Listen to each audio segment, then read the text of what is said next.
Buenos días. Hoy vamos a sostener nuestro segundo encuentro de náhuatl clásico. Y los temas que vamos a tratar son, vamos a salir de dudas por algunas preguntas que he recibido sobre si el náhuatl es o no una lengua, o qué es, o de qué se compone. Vamos a tratar también las características principales de esta lengua, o de esta forma de habla. Y vamos a tratar un poco la conjugación. Ahora bien, en la sociedad mexicana se le suele llamar a las lenguas nativas dialectos. Esto no es porque la gente sepa de lingüística, sino por desprecio. En la percepción popular, la palabra dialecto connota algo inferior. Y por supuesto, la población mexicana piensa que solo las formas de habla que vienen de Europa merecen ser llamadas lenguas. Al español la gente no le llama dialecto, le llama lengua. Al inglés le llama lengua, al francés, al ruso, al chino se le llama lengua. Pero al náhuatl, maya y demás lenguas producidas por América se le llama dialectos. Esto está muy profundamente arraigado en esta sociedad y hay que insistir una y otra vez porque no solo refleja ignorancia, sino también refleja desprecio.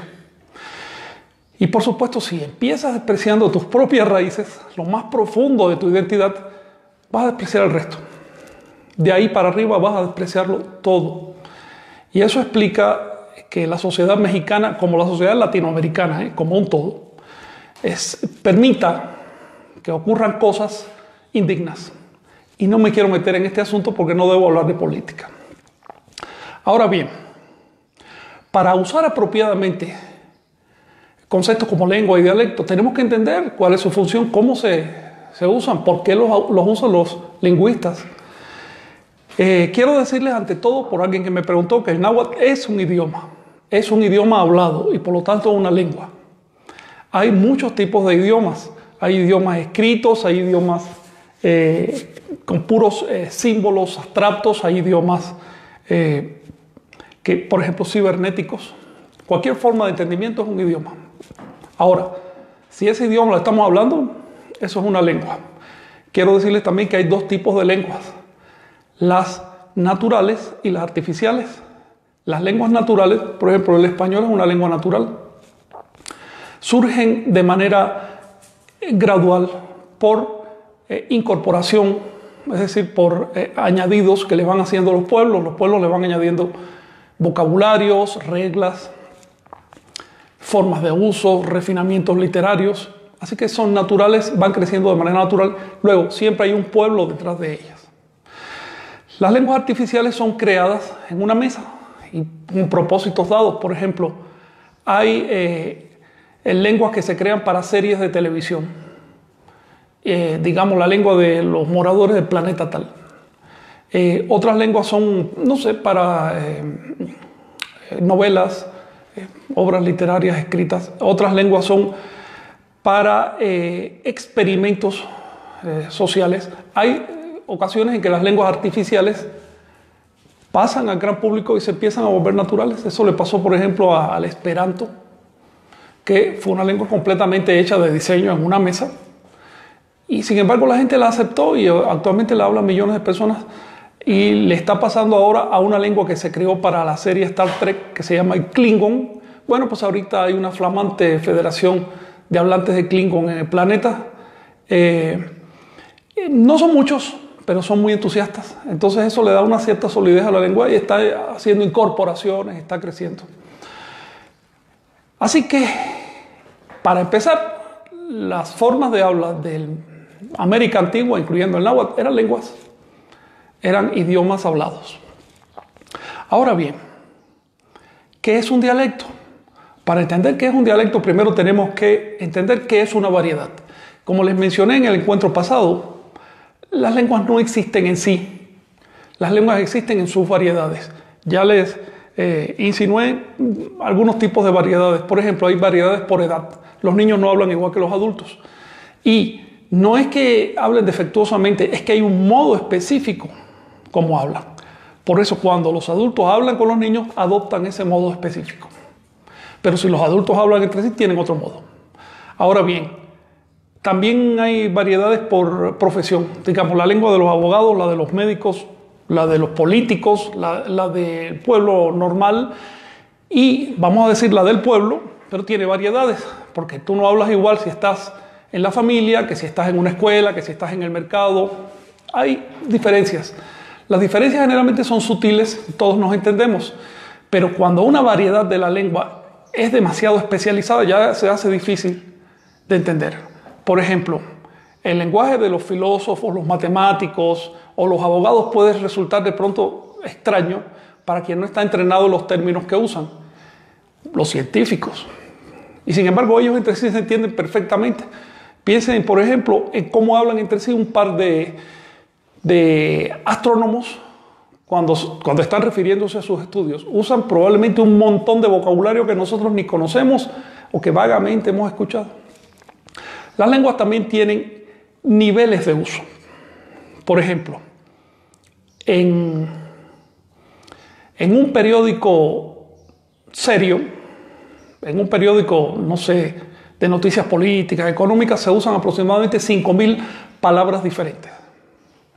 Pero en un periódico de chismes, de esos que cuestan un par de pesos y que se venden ahí en la esquina, se usan no más de 2.000 palabras. Porque ese periódico sabe que si usa un conjunto más elevado de palabras, la gente no lo va a entender y por lo tanto no lo va a comprar.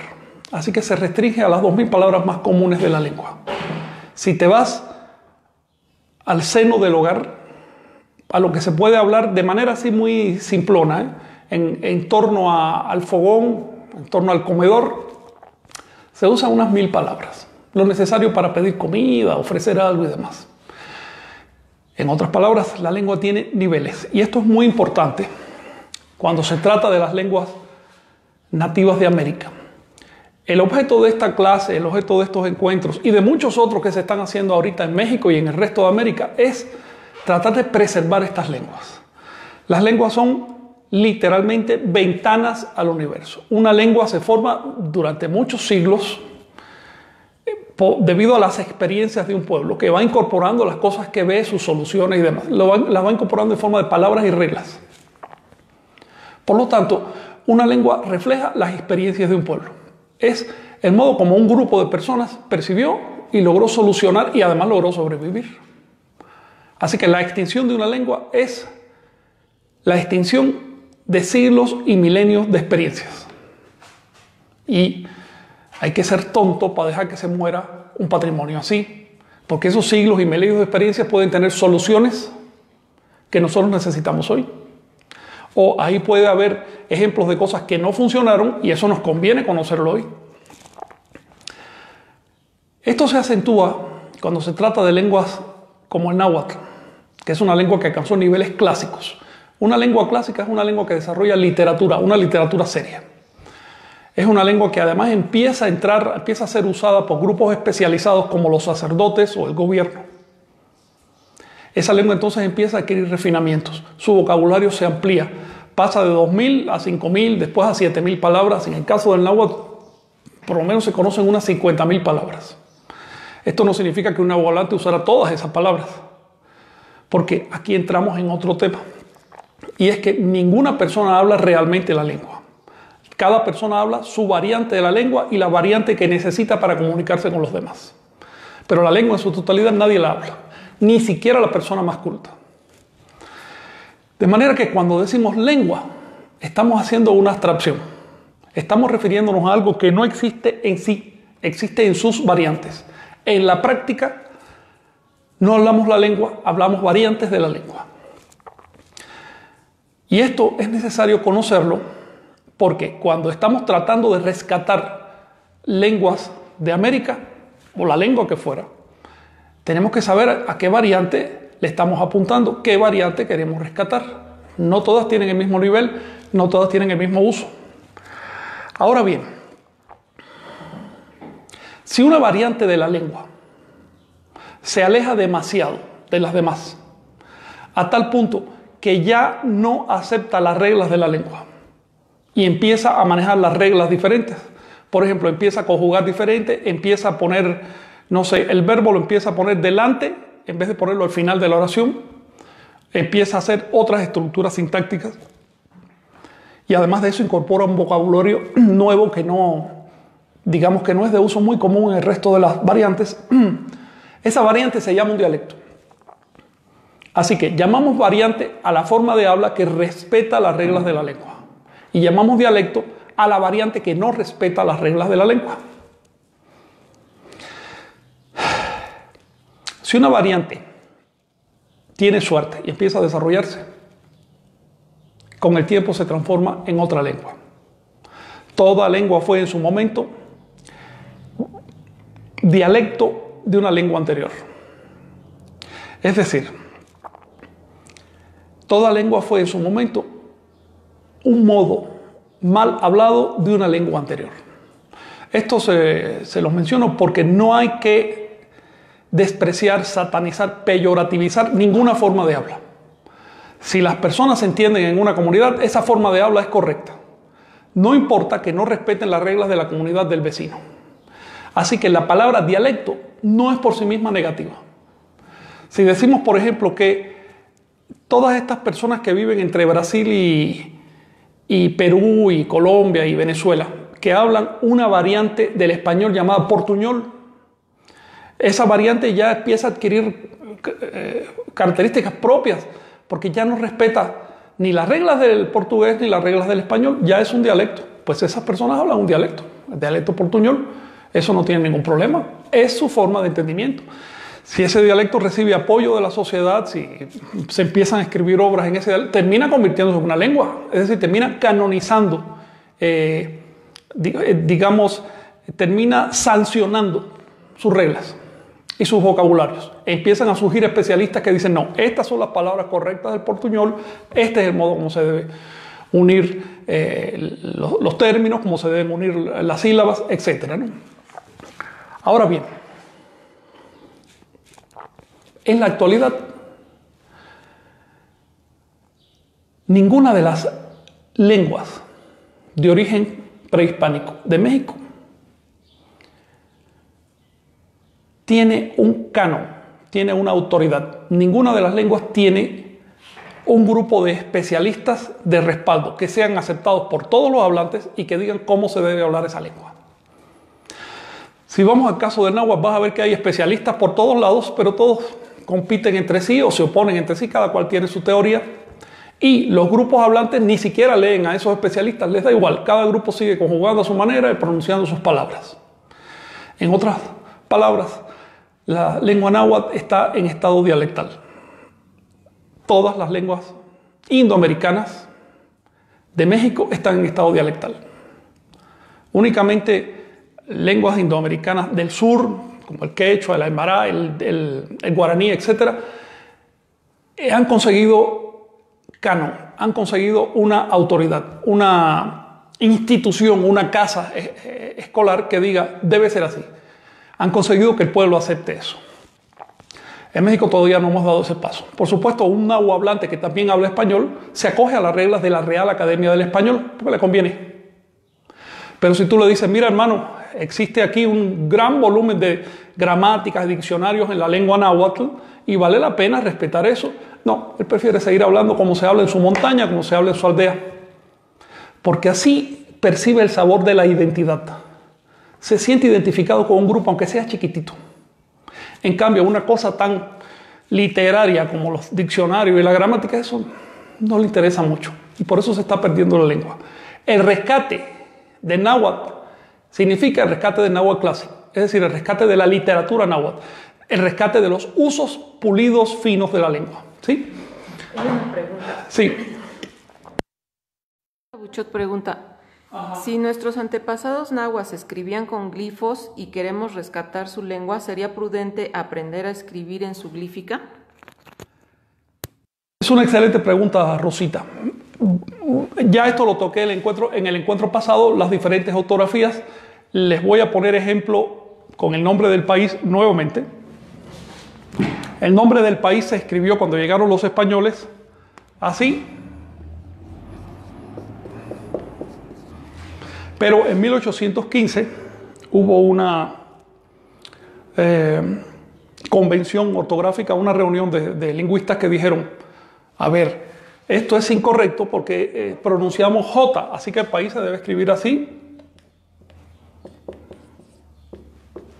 Bien. Sin embargo, el nombre real en náhuatl, el sonido real es este.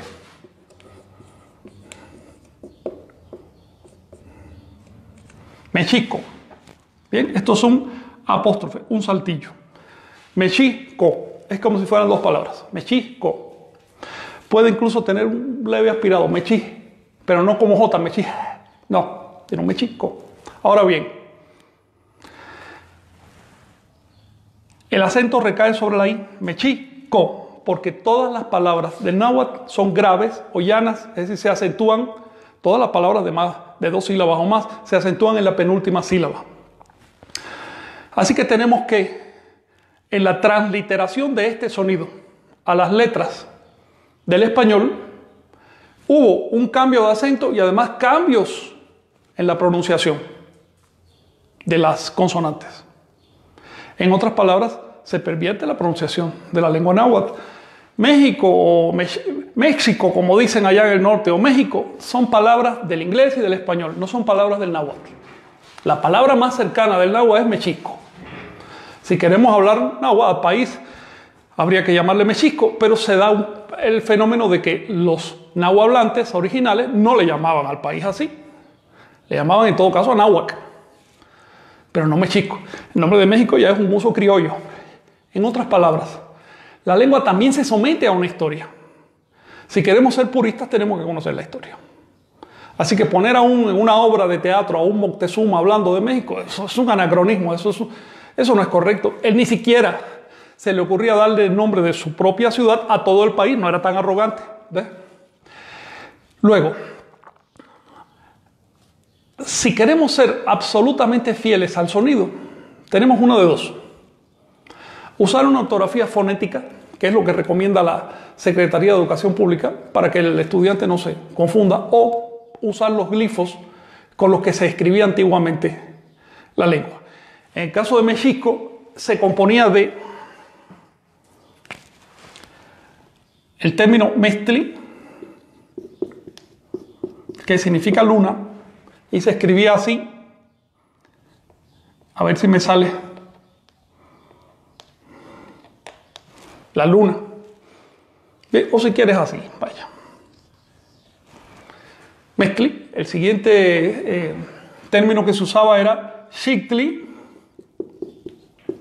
que significa ombligo, y se escribía así, a ver si me sale. Sumo ombligo, saliendo de una placenta. Bien. Y el último término que tiene, o con el que se compone la palabra, es comitl, que significa olla, y por lo tanto se escribía como una olla, así.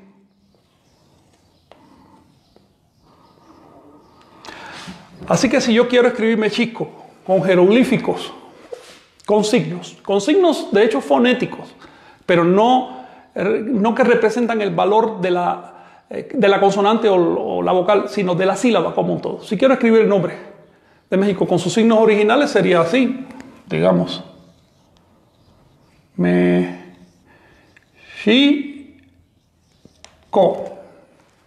Algo así. Bien. Ahora, ya que mencionamos este nombre como ejemplo, vamos a entrar en el tema de las características principales de la lengua, ya de una vez. Fíjense que cuando compongo,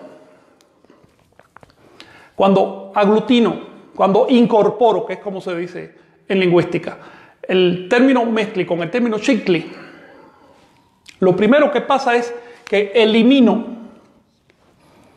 el sufijo tli. Tli solo es sufijo de sustantivos, sufijo nominal, y equivale a decir el o la.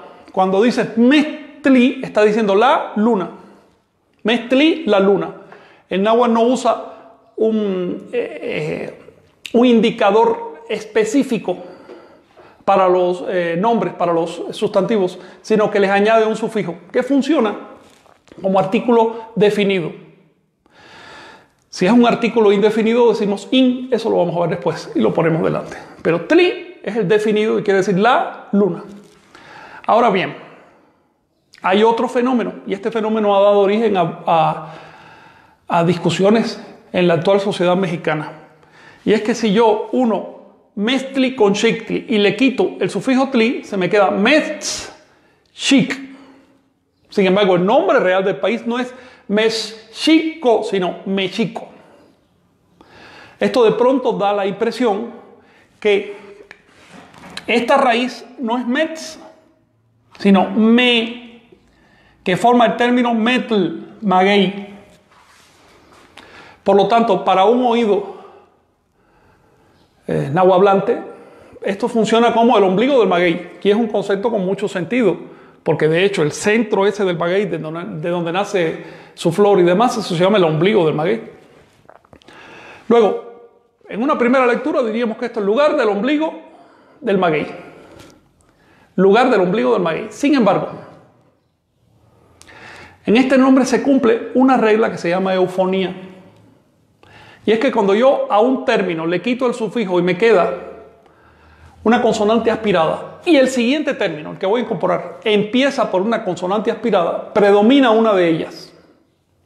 En este caso, por regla, predomina la SH sobre la TS. Así que no puedo decir Mexico, eso es una incorrección. Incluso si uso el nombre de la luna, tengo que decir Mexico. Para salir de dudas sobre qué raíz hay ahí, si me o metz, puesto que el sonido no nos ayuda a salir de dudas, tenemos entonces que ver la iconografía que se usa para hablar de México. Y resulta que el escudo de México, de la Ciudad de México y de los mexicas, y digo escudo por usar un término moderno, es decir, uno de los emblemas con que más se identificaban era pues un volátil, un águila, vamos a hacer el pico aquí, y una serpiente. ¿Bien? Y esto no es que lo diga yo, tampoco es una cuestión colonial como se dice modernamente, no. El águila y la serpiente aparece en Mesoamérica de la época de los olmecas. Es decir, la unión del volátil, de lo que vuela y de lo que se arrastra, aparece por todos lados, incluso en el nombre de Quetzalcóatl. Y por supuesto que hay muchos, si vas ahí a la sala mexica del Museo de Antropología, vas a ver varios relieves en que aparecen juntos el águila y la serpiente. Recuerdo de hecho un relieve mexica que se ve directamente al águila agarrando la serpiente. Y si lees el poema fundacional, que por supuesto no es hispánico, es muy anterior a los españoles, el poema fundacional que se leyó, que se declamó en 1325 cuando se fundó la ciudad, dice claramente: este es el lugar donde el águila devora a la serpiente. El águila representa al sol, la serpiente representa a la luna. La ciudad fue fundada en un momento especial en que el sol se alinea perpendicularmente con la tierra, eso se llama paso cenital del sol. Y ahí la tierra es representada por la luna. Así que hay una posición sol-luna de mucho sentido filosófico, astronómico y de otros sentidos también. Incluso Nahuali. En ese momento se aprovechó para fundar la ciudad. Y ese contenido solilunar está implícito, no solo en el escudo, sino también en el nombre de la ciudad. Así que dejarlo simplemente en maguey es demasiado pobre. Sin embargo, repito que para un nahuablante, aquí hay una raíz me que vale como metl, que quiere decir maguey. Por lo tanto, se está cumpliendo un fenómeno que se da con mucha frecuencia en los términos importantes de la lengua. Por ejemplo, los nombres de las deidades. Recuerden que voy a decir dioses o deidades entre comillas, porque en realidad se trataba de principios o poderes naturales, no de seres sobrenaturales. Pero bien, en los nombres de las deidades, o en un nombre como Semanagua, que es el universo, o Anagua, que es la tierra, vas a encontrar juegos de palabras. Vas a encontrar que aprovecharon para incorporar diversos conceptos, apretarlos. No obstante, a pesar de los juegos que hay adentro, solo hay una etimología, es decir, un origen lingüístico. Y en el caso del nombre de México, es el que les digo, Meztli, Xictli, Comitl.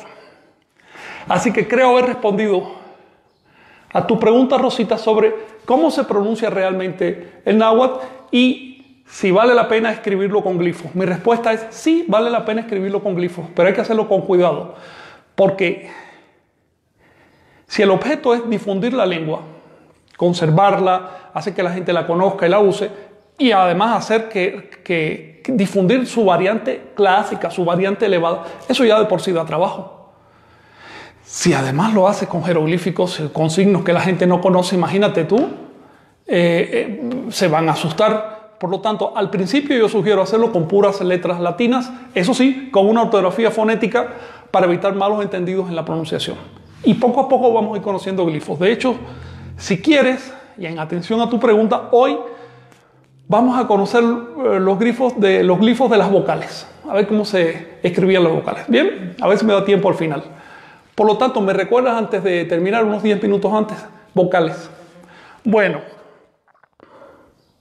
ya que estudiamos el nombre de México, vamos a entrar al tema de las características de la lengua. Ustedes han visto que para formar este nombre, yo he incorporado términos. No raíces, no radicales, sino términos completos. Y al incorporarlos, les he eliminado partes. El sufijo tli de mestli, el sufijo tli de chictli y también el resto de la expresión comit. Solo me quedo en co. ¿Bien? Esto se llama polisíntesis. Así que con esto pasamos a estudiar las reglas de la lengua. En primer lugar, la lengua náhuatl es incorporativa, si quieren decirle aglutinante. Incorporativa o aglutinante porque aglutina o incorpora términos. Esto es una cosa importante para cuando estudiamos con un poco más de nivel. Hay que distinguir una raíz de un radical de un término completo. Y lo que se aglutina son los términos. ¿Sí? Otra pregunta. Sí. ¿La raíz de luna viene de pierna? Así es.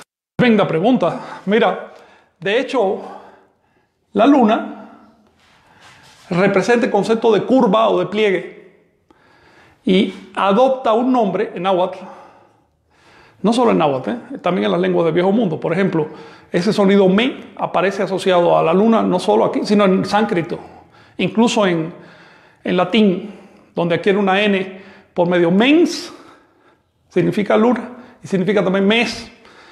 Y aparece, por ejemplo, en el nombre de el mazatl, el venado, representando la pata o lo que se pliega.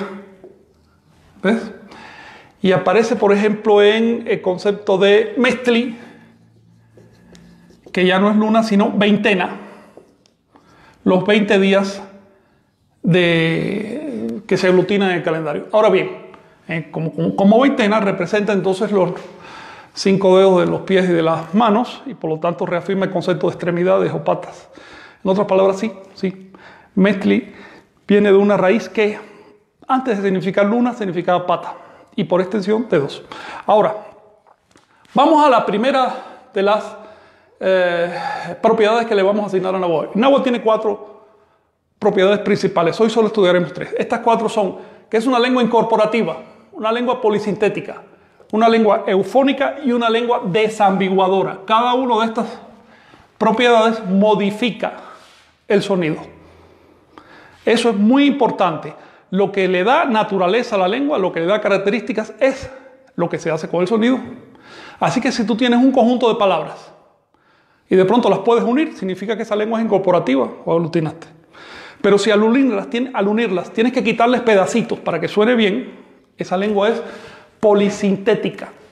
Es decir, hace polisíntesis, hace síntesis de la estructura. Y si además de eso tú tienes que modificar un sonido porque el siguiente genera cacofonía, entonces es una lengua eufónica.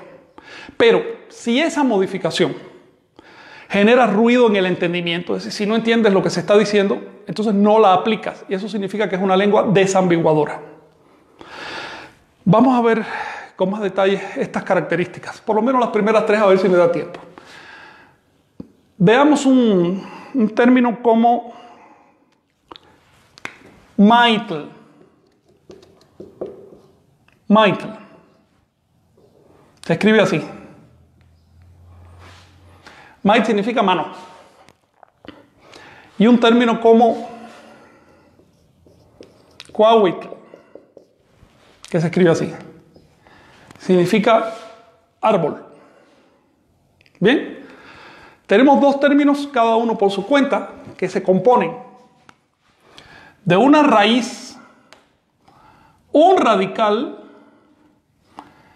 y una desinencia, que es un sufijo nominal, es decir, un sufijo sustantivo en este caso. Tenemos aquí, de nuevo, una raíz, un radical y un sufijo. Bien, hay que distinguir raíz de radical.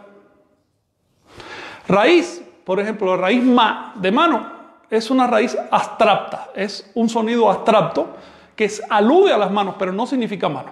Las raíces no se usan en la lengua. En la lengua lo que se usa son los radicales o las raíces aplicadas a las palabras. Así que cuando yo tomo la raíz ma, que quiere decir mano, que por cierto no es casual que se parezca a la pronunciación de mano en español, ya que los nombres de las partes del cuerpo, sobre todo el rostro, son muy arcaicos, muy antiguos, tienen más de 10.000 años y los vas a encontrar en toda Asia, en toda América, casi con los mismos sonidos.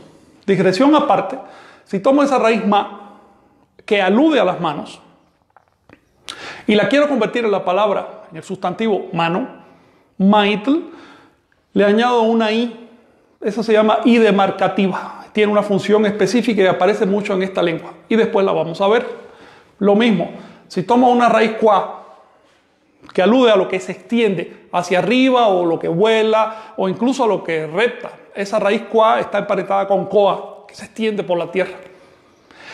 Y quiero convertirla en la palabra árbol o en la palabra águila. Águila y árbol se dicen exactamente igual. Cuauhtli o variante Cuautli. Bien, y ahora vamos a hablar de por qué esa variante. Entonces, ¿qué hago? Tomo la raíz, le añado una serie de elementos y además un sufijo. De modo que en náhuatl hay que distinguir claramente, lo vamos a ver ahora, entre la raíz, que es la abstracción, y el radical, que es lo que se aplica. En español esta distinción no nos hace falta, porque prácticamente las raíces no se modifican cuando forman palabras, pero en náhuatl las raíces se modifican, entonces se convierten en radicales. Ahora bien, ¿cómo uno estas palabras? De varias maneras. Por ejemplo, puedo decir macuahuitl, espada, que literalmente significa la extensión o la rama o el palo que se toma con la mano. En el término macuahuitl ustedes se dan cuenta que las espadas comenzaron siendo un palo, una porra, así que era una rama que tomabas con la mano, rama, mano. Pero con el tiempo evolucionaron. Quiero decirles que en Anáhuac se crearon dos tipos de espadas ya grandes, espadas como tales para la guerra. Una era de metal, todo de bronce, y en forma curva, así como las árabes. No eran muy largas, esas eran como de este vuelo, así, algo así. Y supongo que se le ponían empuñaduras, solo ha quedado el metal. Y las otras eran de una madera de chonta, es decir, una madera de palma muy fuerte, que era más o menos así.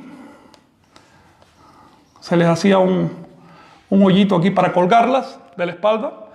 Y aquí tenían filos de obsidiana.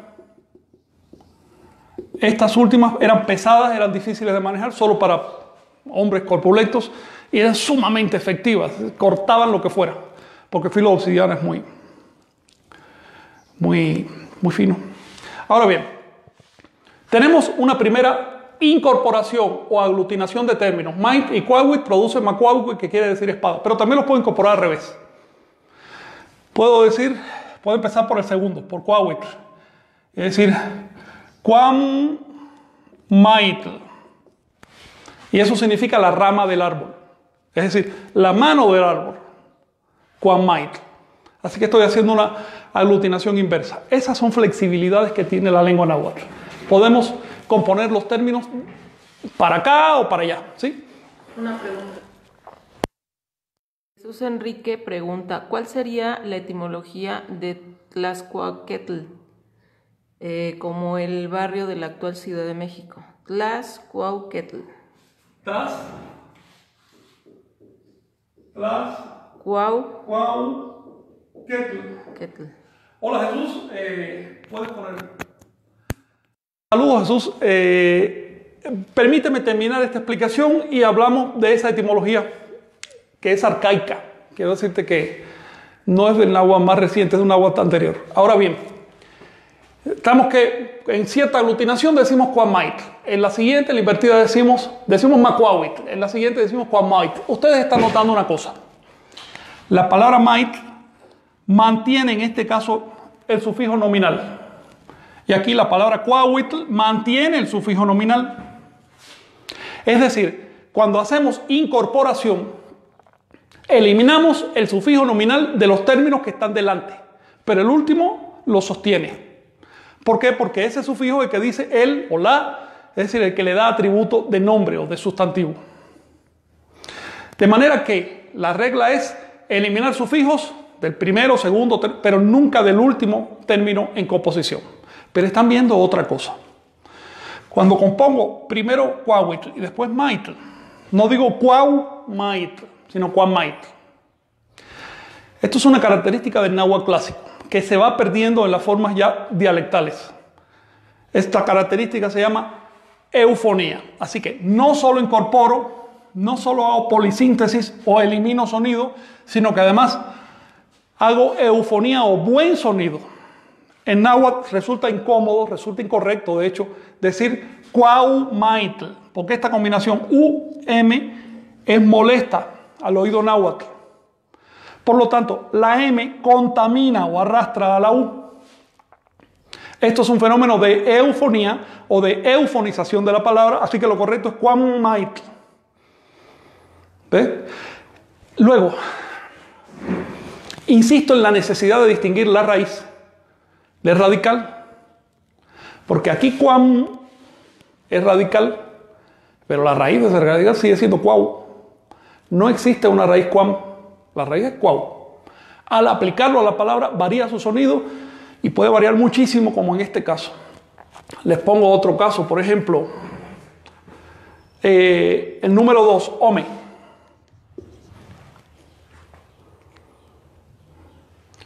Cuando lo voy a unir con el sufijo locativo can, referente al lugar, para decir en dos lugares, no puedo decir ome can, olvídelo, no puedo decir ome can.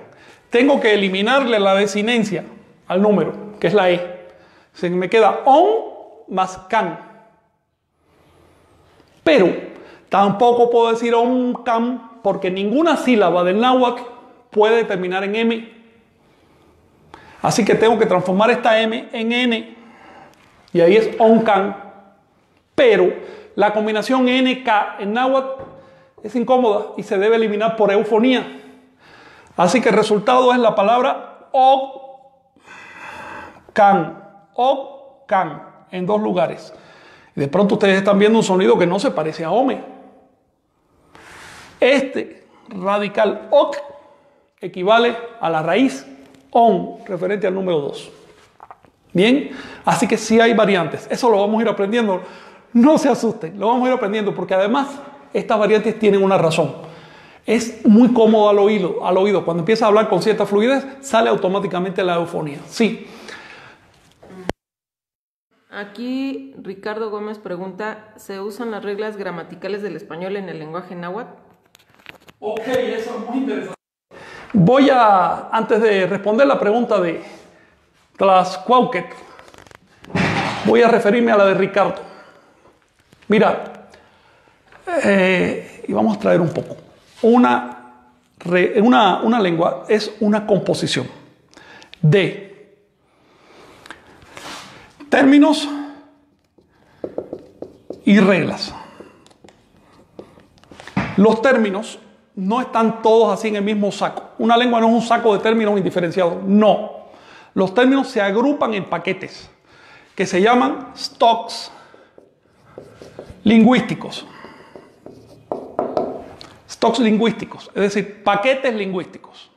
Por ejemplo, los términos relativos a la religión, los términos relativos a la agricultura, a los animales, la naturaleza, a los órganos del cuerpo humano, a los números, etc. Esos son paquetes. Los términos de la lengua no evolucionan en conjunto, sino por paquetes. Por ejemplo, el stock relativo a los órganos del cuerpo del español es mucho más arcaico que el stock relativo a la tecnología cibernética. Los términos cibernéticos son muy recientes, ¿ves? Evolucionan a diferentes velocidades. Eso lo vamos a ver después, es importante. Por otro lado, una lengua contiene conjuntos de reglas. Estas reglas son de dos tipos: gramaticales y sintácticas. Las reglas gramaticales se refieren a la formación de la palabra, es decir, cómo uno los sonidos, cómo uno las raíces con sus sufijos, con sus prefijos y con otros elementos que hay en la palabra para construir un término bien hecho. En el caso del náhuatl, también cómo uno palabras entre sí, cómo las aglutino o las incorporo para construir palabras compuestas. Mientras que las reglas sintácticas se refieren a cómo uno las palabras para construir oraciones. Cada lengua tiene sus propias reglas. Es decir, la gramática del español no es la misma que la gramática del náhuatl, pero todas las gramáticas tienen el mismo sentido. Es decir, poder construir correctamente las palabras. Este asunto se nota, por ejemplo, en lo siguiente. Debido a que el español tiene 3 acentos explícitos, que son agudo, llano o grave, y ¿cómo se dice acá, llano o grave? Grave. Grave, bien. Agudo, grave y esdrújulo. Debido a que el español tiene esos 3 acentos explícitos, e incluso un cuarto que tiene por allá, es necesario añadirle marcas a ciertas sílabas. Es decir, hay acento ortográfico. Hay una marca encima de la sílaba para decir que hay acento. Ahora, el español es una lengua llana, quiere decir que todos sus polisílabos son graves.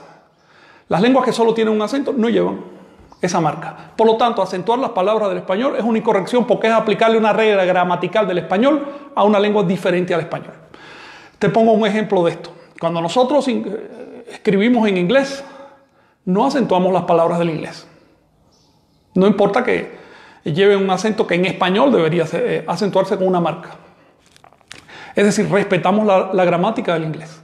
Lo mismo deberíamos hacer con el náhuatl. Acentuar el náhuatl o incorporarle reglas gramaticales del español es seguirlo atando al español. Esto no tiene ningún sentido. El náhuatl es una lengua por sí. Sería, por ejemplo, absurdo incorporar reglas gramaticales del náhuatl al español. Empezar a aglutinar las palabras del español sería absurdo. Eso es romper el español. Pues lo mismo pasa cuando incorporamos reglas del español al náhuatl. Hasta hoy en la sociedad mexicana se hace eso. Es decir, se ata la lengua náhuatl a la gramática del español. Esto es por prejuicio y esto es porque no se ha estudiado suficiente la lengua. Pero ya estamos rompiendo esa etapa. Ahora bien, un detalle que quiero mencionarte sobre la gramática es el siguiente. Cuando tenemos una lengua que incorpora, es decir, que aglutina las palabras, de pronto tenemos palabras larguísimas que equivalen a oraciones en español. Les voy a poner un ejemplo. Una palabra muy conocida pero larga. Tlahuizcalpantecutli. Tlahuizcalpantecutli. La palabra Tlahuizcalpantecutli le da nombre a la luz cuando se levanta. En el plano físico esa es la luz del sol, en el caso de la tierra. Pero en sentido espiritual es lo que allá en Asia llaman Buddhi, es decir, la iluminación, la luz interna. Eso es Tlahuizcalpantecutli. Por supuesto es un dios en el sentido de que es un poder. No es un dios en el sentido de que sea un fenómeno sobrenatural, porque en la cosmovisión anahuaca no se acepta ningún fenómeno sobrenatural, ni siquiera existe ese concepto. Ahora bien, ¿de qué se compone Tlahuizcalpantecutli?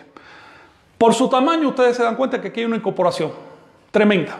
Y por supuesto, si hay una incorporación, también hay polisíntesis. Es decir, estás eliminando sufijos para que no suene y para que no se estire más todavía la palabra. Vamos a ver de qué se compone. Se compone del término tlahui, que significa, la verdad es la raíz tlau, se refiere a la luz, tlahui significa iluminar. Bien, a eso se añade el sufijo is, de carácter adjetivo. Es decir, iluminado, aquello que tiene la característica de la iluminación. Cuando los uno, elido o elimino una de esas ies, para que no haya cacofonía, para que no se estire, ¿bien? Y nos quedamos en tlawis. A eso le añado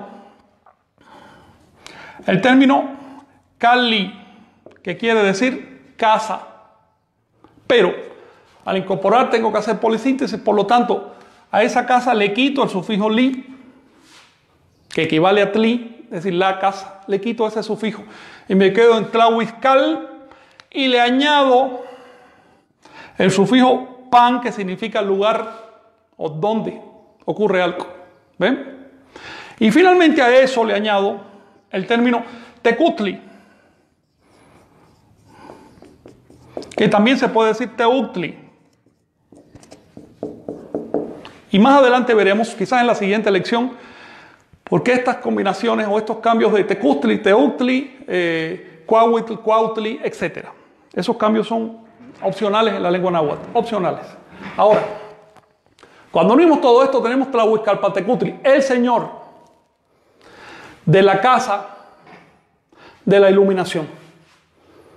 Insisto en esta traducción porque en los libros de texto se suele traducir mal. Se nos dice que es el Señor de la resurrección de la luz. No, esto es incorrecto. Se está haciendo una lectura fantasma y eso ocurre mucho en las lenguas incorporativas. Si yo incorporo palabras, fíjate, si tengo dos palabras, en el medio por casualidad podría encontrar un sonido que me recuerda a una tercera palabra y de pronto pienso que esa palabra está ahí y no es cierto. Etimológicamente, es decir, de su raíz, de su fuente. Aquí lo que hay es tlawis. Lo que pasa es que los lingüistas suelen unir este is a este cal, componiendo la palabra fantasma iscali, que quiere decir resurrección. ¿Ves? Y dicen, bueno, pues el Señor del lugar donde resucita la luz. Esto es una correcta traducción al oído, pero no es una correcta traducción etimológica. Etimológicamente es Señor de la casa de la iluminación. ¿Bien? Si quieren una prueba de esto, si necesitan una prueba de esto, es muy sencillo. Vamos al nombre geográfico de esa deidad. El nombre geográfico de esa deidad, es decir, el rumbo del este, ¿cómo se llamaba? A ver, ¿quién me dice cómo se llamaba? El rumbo del este se llamaba Tlahuiztlampa. Tlampa quiere decir hacia. Así que no es allá, sino hacia allá, hacia el este. Y lo demás, el tlawis, ya lo conocen. Es de tlawi, raíz tlau, relativa a la iluminación, más el sufijo adjetivo is. Obviamente, en este caso no tiene ningún sentido hablar de resurrección porque no está la sílaba cal. El nombre del rumbo nos permite traducir correctamente el nombre de la deidad de ese rumbo. Y esto es lo que entendía un náhuatl culto. Ahora bien. Sí, la estoy recordando. ¿Qué tiempo tenemos? Tenemos 10 minutos. Correcto. Vamos a la palabra pendiente. Tlaxcuauhquetl. Tlaxcuauhquetl es un término antiguo, se compone de tlazo, que quiere decir atravesar o traspasar. Cuautli, que quiere decir árbol, pero también rama. Y ketl, que es un sufijo sustantivo arcaico. ¿Ok? Que se compone de que, es decir, que hace un plural, pero en este caso no se cumple plural más tl. En otras palabras, Tlaxcuauhquetl podría significar allí donde la rama atraviesa o el árbol atravesó, o quizás incluso referirse a espada o algo así. Tendría que analizarlo con mucha más calma y sobre todo ver los glifos con que se escribía antiguamente para llegar a la etimología, a una etimología más exacta. Sí, quisiera tratar también un poquito de pronombres, a ver si me da tiempo. ¿Puedo escribir para acá? Sí. Bien. Bien. La semana pasada les hablé de los pronombres de conjugación y hoy vamos a componerlos con el término notza, que quiere decir llamar. Bien, pero hay un fenómeno en náhuatl Y es que no puedo conjugar simplemente con llamar. Tengo que decir llamar. ¿Llamar a quién? ¿A qué estás llamando? Así que vamos a poner los pronombres de la primera persona. Así que primera, segunda y tercera persona del singular y del plural. ¿Bien? De la primera persona, ni. Recuerden, estos son pronombres conjugativos. Hay otros tipos de pronombres, como los posesivos, los de relación, los reflexivos, etcétera, que veremos después. Bien, pronombres conjugativos. Primera persona de singular, ni. Segunda persona de singular, ti. Tercera persona, nada. En otras palabras, solo pongo el verbo y ya se sobreentiende que se refiere a ella o él. Ahora, primera persona de plural, ti. Segunda persona de plural, an. O variante am, según lo que venga después. ¿Bien? Tercera persona de plural, nada. Basta con el verbo. Vamos a poner un caso. Quiero decirles que voy a usar como ejemplo el pronombre para seres, para gente, el pronombre para gente, te. Y aquí quiero decirles que hay dos pronombres en náhuatl que no son relativos a la persona que hace la acción, sino que de aquello que la recibe, aquel o aquello que la recibe. Te y tla. Tla se refiere a cosas, te se refiere a personas. Por ejemplo,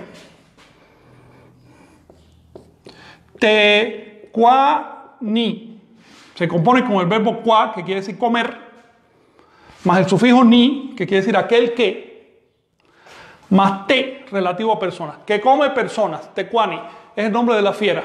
Así que una fiera quiere decir tecuani.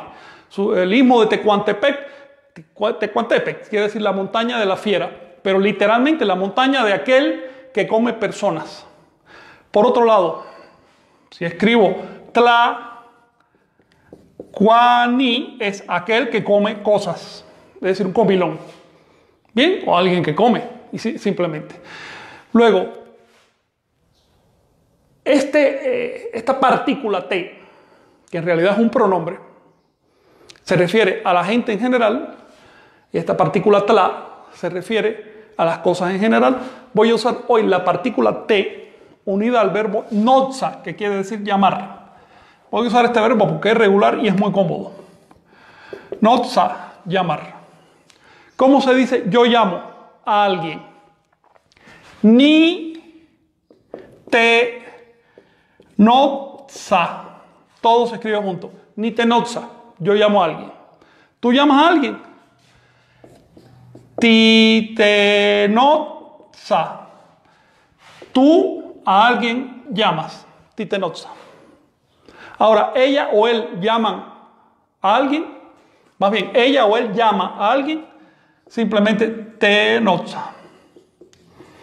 Porque no hay pronombre específico para la tercera persona, ni del singular ni del plural. Vamos a componerlo ahora en plural. Nosotros llamamos a alguien. Es muy similar a la segunda persona del singular. Así que fíjense. Primera de plural, muy parecido, quiero decirles, a la segunda de singular. Muy parecido. Se usa de hecho el mismo pronombre, pero cambia al final del verbo. Así que ti, te, no, sa, con saltillo. Quiere decir, nosotros llamamos a alguien. Si no le pongo saltillo, se queda en ti, te, no, sa, que es tú llamas a alguien. Bien. Ustedes llaman a alguien. Ante, no, sa. Ustedes en el sentido de vosotros llamáis a alguien. Hago la aclaración porque en español desafortunadamente se conjuga igual las segundas y las terceras personas del plural, lo que es una locura. Y ellos o ellas llaman a alguien te, no, sa, con saltillo siempre al final. Bien. Así que estamos aprendiendo a conjugar no solo de manera directa, sino a través de una partícula referente. Bien. Después vamos a estudiar otras partículas referentes que son un poco más complejas, pero por ahora nos quedamos ahí. Me gustaría conjugar el verbo amar, pero para eso necesito decir yo te, tú me, él le, etcétera, ¿no? Y esos pronombres ya son un poquitito más complejos, pero quiero añadir otros pronombres que van a ser útiles para componer. Si queremos darle énfasis a la composición, usamos pronombres enfáticos, que también se llaman reverenciales. Pronombres enfáticos. Y pueden llegar a ser reverenciales. Es decir, si le añado el sufijo chin, el enfático se me transforma en reverencial. Estos pronombres enfáticos son así. Ne, watl. Te, watl. Ye, watl. ¿Ok? Para el plural. Te, wan, tin. Ame, wan, tin. Ye, wan, tin. Así que, para hacerlo enfático lo pronuncio con E, para hacerlo conjugativo lo pronuncio con I. Como les insinué muy rápidamente la semana pasada, no es casual que en náhuatl se usen pronombres similares a los del español. Por ejemplo, el ti, para la segunda persona de singular, todavía se usa en español. ¿Ves? El ni, recuerda ese nous o ese no, nosotros, por ejemplo, esa N inicial, que también aparece en español y viene del latín. Este es digamos, es un invento del náhuatl, pero el primero del plural sigue siendo el segundo del singular. En otras palabras, en náhuatl solo se usan 3 pronombres: ni, ti, an. Y propiamente del náhuatl es an. Los demás los heredó de una lengua anterior, que a su vez los heredó de otra anterior, y así sucesivamente hasta que llegamos a hace 13.000 años. En ese momento, el antepasado remoto del náhuatl se hablaba en Asia y por lo tanto estaba en contacto con las lenguas que posteriormente darían lugar al grupo indoeuropeo al que pertenece el español. Eso a ver si la semana que viene les dibujo el árbol de las lenguas y cómo se van desglosando. Es una cosa muy linda y nos permite entender por qué hay un montón de raíces que son comunes al náhuatl y al español. ¿Alguna cuestión más? Porque ya queda muy poco. ¿Una pregunta? A ver, la que seguía. Y no se lo voy a ir escribiendo mientras me hace la pregunta. Bueno, Mauricio Orozpe dice si macuili puede ser las orugas de la mano. Macuili, esa es una excelente pregunta. ¿Puedes conectar el micrófono? Sí. Mauricio, aprovecho para saludarte. Macuili es una incorporación o aglutinación. Es el nombre del número 5. En la antigüedad se escribía con una barra. Así de simple. Macuili. Se compone de maitl, que pierde el sufijo itl, que se compone de una partícula i más el sufijo nominal tl, y significa mano. Más oquili, que quiere decir desinencia. Si simplemente dice oquili, la gente entiende que está hablando de gusanos. Pero si lo dices en composición con algo más, o lo que sea, se entiende como excrescencias, desinencia, apéndices. Cosas que salen. ¿Bien? Así que no es cierto que oquili signifique gusano y ya. Significa gusano cuando va solo. En composición significa apéndices. Por lo tanto, los apéndices de la mano. Pero aquí encontramos algo que les mencioné, y es que en la aglutinación o incorporación de términos puede surgir una palabra fantasma. Así que en macuili de pronto da la impresión que está formado con el verbo cui, que quiere decir agarrar. Por lo tanto, agarrar con la mano. Así que a un nahuablante que no haya estudiado la etimología, de pronto le parece que es agarrar con la mano. Y este sufijo se lo va a interpretar así. La L pertenece al sufijo lo, que quiere decir lo agarrado, el pasivo, más li, que es el sufijo nominal.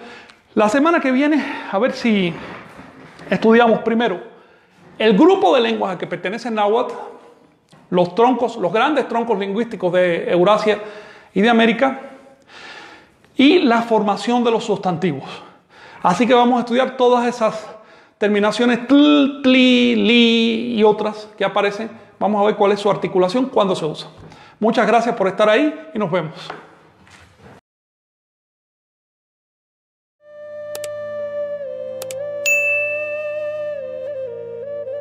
suscríbete y activa la campanita para recibir las notificaciones.